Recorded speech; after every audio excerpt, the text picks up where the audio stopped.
যখনই ট্রেন খুব কাছাকাছি চলে আসে তখনই কেউ একজন তাকেমিচিকে প্ল্যাটফর্ম থেকে ধাক্কা দিয়ে ট্রেনের সামনে ফেলে দেয়। তাকেমিচি 1 সেকেন্ডের জন্য ভাবে তার জীবন এখানেই শেষ। এর সাথে সাথেই অদ্ভুত কিছু একটা ঘটে আর তাকেমিচি অন্য এক জায়গায় নিজেকে খুঁজে পায়। সেখানে সে তার স্কুল জীবনের 4জন বন্ধু আকুন, ইয়ামাগিসি, মাকোতা আর তাকুয়াকে দেখতে পায়। অনেকদিন পর সব বন্ধুকে দেখতে পেয়ে আনন্দে তাদেরকে জড়িয়ে ধরে। তার বন্ধুরা বলে তাকেমিচি পাগল হয়ে গেছে নাকি, হঠাৎ করেই এমন অদ্ভুত আচরণ কেন করছে।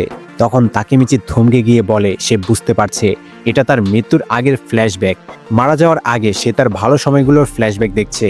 তা না হলে 2017 সাল থেকে 12 বছর আগে 2005 সালে ফিরে আসা তো কোনোভাবেই সম্ভব না।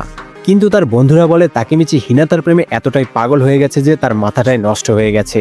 এরপর তাকেমিচি নিজেকে আয়না দেখে বুঝতে পারে সে আসলেই কোনোভাবে 2005 সালে তার স্কুল জীবনে ফিরে এসেছে। নিজেকে দেখে তাকেমিচি বলে আগে আমি কেমন ছাপড়ি টিকটকারের মতো ছিলাম। এরপর তাকেমিচির বন্ধুরা তাকে লড়াই করার জন্য নিয়ে যায়। তাদের গ্যাং অন্য একটা গ্যাংকে ফাইট করার জন্য চ্যালেঞ্জ করেছে, কিন্তু ফাইট করতে গিয়ে তারা সেখানে তাদের সিনিয়র কিউমাসার গ্যাংকে দেখতে পায়। কিউমাসার টোকিওর একটা স্ট্রিট গ্যাং মানজি গ্যাংয়ের মেম্বার। কিউমাসাকে দেখে তাকেমিচির মনে পড়ে অতীতে আজকের দিনেই তারা কিউমাসার হাতে অনেক মার খেয়েছিল। কিউমাসা তাদেরকে মেরে নিজের স্লেভ বানিয়ে রেখেছিল। এই ঘটনার পর থেকেই তাদের জীবন পুরোপুরি বিষাক্ত হয়ে গিয়েছিল। এটা মনে পড়তে তাকেমিচি তার বন্ধুদের বলে এখান থেকে দ্রুত পালাতে হবে, কিন্তু ততক্ষণে কিউমাসার গ্যাং তাদেরকে ধরে ফেলে আর আগের মতোই অনেক মারধর করে অবস্থা খারাপ করে ফেলে। তাদেরকে নিজেদের চাকর বানিয়ে রাখে। আজ থেকে কিউমাসা যা বলবে তাই তাদেরকে শুনতে হবে। এরপর কিউমাসা তার দলবল নিয়ে চলে যায়। মার খেয়ে তাকেমিচি বলে সে বুঝতে পারছে না জীবনে যে সময়টা সে অলরেডি কাটিয়ে ফেলেছে সেই সময়ে ফিরে আসার কারণ কি, আর কিভাবে বা সে অতীতে ফিরে এলো।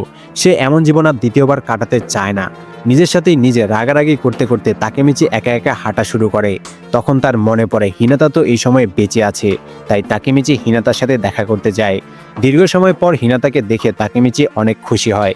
তাকেমিচিকে আহত অবস্থায় দেখে হিনাতা তাকেমিচিকে ব্যান্ডেজ করে দেয়। এখানে তাদের মধ্যে কিছুক্ষণ কথা হয়। তাকেমিচি বলে অনেকদিন পর হিনাতাকে দেখতে পেয়ে সে খুশি হয়েছে। হিনাতা বলে তাদের তো গতকালকে দেখা হয়েছে। তখন তাকেমিচি বলে আজ থেকে 12 বছর পর সে মারা যেতে চলেছে। এটা তার জীবনের ফ্ল্যাশব্যাক।